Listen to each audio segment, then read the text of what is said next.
The wind howled across the empty plains as dark storm clouds loomed overhead. Lightning flashed, revealing a lone Mustang staggering through the tall grass, his body weak, his steps unsteady. His ribs pressed against his thin coat. His breath came in ragged gasps. He had been running for days, but now he had nothing left. Then his legs gave out. He collapsed onto the cold, damp earth, the storm closing in around him. Rain began to fall, pelting his lifeless body as his eyes slowly fluttered shut. This was the end. Alone, forgotten. But just as the storm reached its peak, something unexpected happened. Distant hoofbeats, shouts cutting through the wind. Help was coming. But would it arrive in time? Or was this Mustang's final moment already sealed by fate? The storm raged above as the Mustang lay motionless on the soaked ground. His once powerful legs, built for running wild and free, refused to move.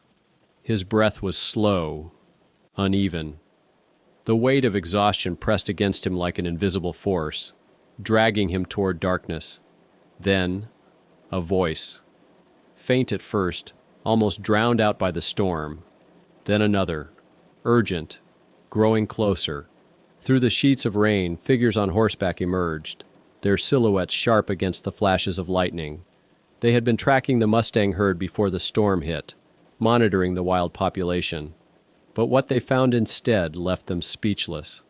A lone stallion, motionless, dying.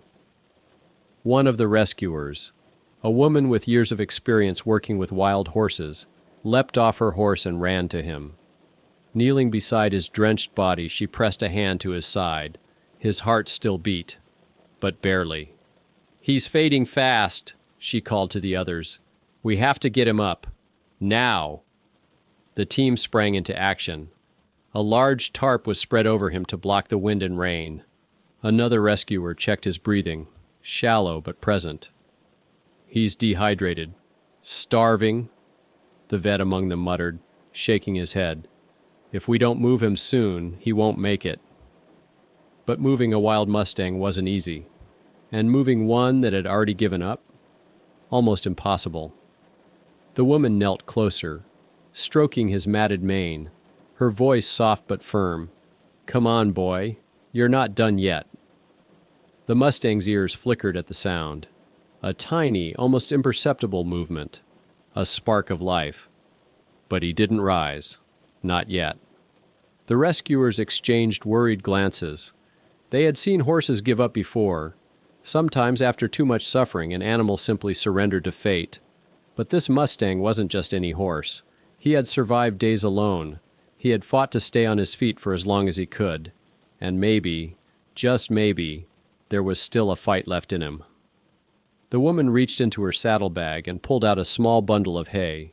She held it near his nose, letting the scent drift toward him through the rain. For a long moment nothing happened. Then, a twitch of his nostrils. A slow, labored breath. Then, with incredible effort, he moved. His muscles, weak and trembling, struggled beneath him. His hooves scraped against the mud. Another breath. Another push. And then, against all odds, he stood. Thunder rumbled in the distance, but the rescuers barely noticed. They were too stunned, too amazed by what they had just witnessed. A Mustang, on the brink of death, had refused to let go. The team carefully guided him toward the trailer, their voices calm and steady. He was too weak to run, too tired to resist.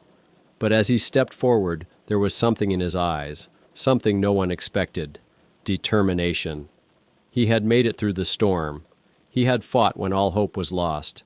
And now he had a second chance. No one knew if he would ever return to the wild. Perhaps he would recover and one day roam free again. Or maybe he would find a new life in safety, protected from the dangers he had faced alone. But one thing was certain. This was not his final moment. Because sometimes, just when fate seems to have made its decision, an unbelievable twist changes everything.